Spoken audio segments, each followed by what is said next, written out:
इससे पहले की वीडियो में हमने देखा है कि मूसा अलैहिस्सलाम के वाक़ये को हमने देखा है। सूरह नमल की 7 से 14 की आयत हमने पढ़ी थी, उसकी तिलावत की थी, उसकी तर्जुमानी पेश की थी।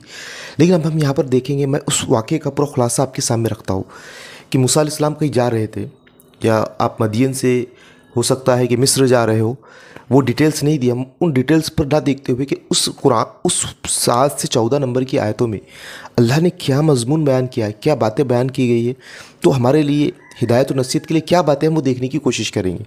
सबसे पहले मूसा अलैहिस्सलाम जब गए तो आप अंधेरी रात थी वो, तो मूसा अलैहिस्सलाम गए और सर्दियों की रात थी। अगर उन आयतों को पढ़े तो मूसा अलैहिस्सलाम अपने घर वालों से कहते हैं, आप देखेंगे यहाँ पर कौन उनके साथ था, क्या था, इतनी तफसीलात नहीं। अपने घर वालों को मुखातिब होकर मूसा अलैहिस्सलाम कहते हैं कि मुझे दूर रोशनी दिखाई दे रही है और मैं वहाँ जाता हूँ और वहाँ से मैं कुछ अंगार या कुछ आग लाता हूँ जिसकी वजह से तुम सेक सको, और कुछ रास्ते की कोई ख़बर ले आता हूँ।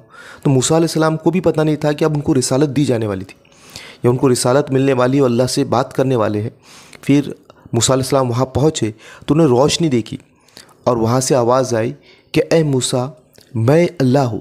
अल्लाह की सिफ़ात का यहाँ तज़किरा किया गया कि मैं अल अज़ीज़ हूँ, अल हकीम हूँ, कि मैं अल अज़ीज़। अल अज़ीज़ के मायने देखिए कि यह अल्लाह का नाम है, और ऐसा नाम जिसके मायने ये होते हैं कि अल्लाह सबसे बढ़कर ताकतवर है, सबसे बड़ा पावरफुल है, तमाम कायनात उसके नीचे है, उसके हुक्म की कोई नाफरमानी नहीं कर सकता।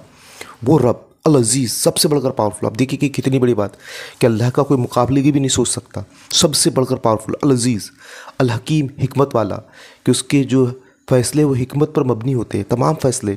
अभी तुमको वो अल अज़ीज़ है और वो अल अज़ीज़ तुमको वो अल अज़ीज़ अल हकीम ने नबूवत के लिए मुंतखब किया है। फिर मूसा ने से कहा कि दो निशानियों का तज़किरा किया। बहुत सारी वहाँ पर सिर्फ इतना बताया गया इन आयतों में कि 2 चीज़ों का तज़किरा अल्लाह ने किया कि अपना आसा फेंक। तो जैसे मूसा अलैहिस्सलाम ने अपना आसा फेंका तो वो सांप की तरह दिखने लगा, तो मूसा अलैहिस्सलाम भागने लगे। तो अल्लाह ने कहा कि ए मूसा, मेरे पास रसूल डरा नहीं करते, हाँ मगर जिसने अपने नफ्स पर जुल्म किया हो, लेकिन कोई अपने उस गुनाह को नेकी में बदल दे तो अल्लाह गफूर रहीम है। अब इसमें एक अहम बात हमको मिलती है। ये तो मूसा अलैहिस्सलाम ने एक कत्ल किया था, कि मूसा अलैहिस्सलाम ने उससे इस्तग़फ़ार किया और नेक राह पर वो चले तो अल्लाह ताला बख्शने वाला है, ये एक बात यहाँ पर। लेकिन हमारे लिए बात ये कि अगर इंसान कोई गुनाहगार होता है और अपने नफ्स पर जुल्म करता है तो अल्लाह से इस्तग़फ़ार करे और उसके बदले, वो अपने उस अमल के बदले कोई नेकी करे, तो अल्लाह ताला गफूर रहीम है। आगे अल्लाह ने बयान फरमाया कि ये जो 2 निशानियाँ दी अल्लाह ने, ये तो मूसा अलैहिस्सलाम के पास ले जाओ। ये 7 निशानियों में से 9 निशानियों में से 2 निशानियाँ हैं। फिर आपने जब अपना गिरबान में हाथ डाला तो चमकता हुआ निकला।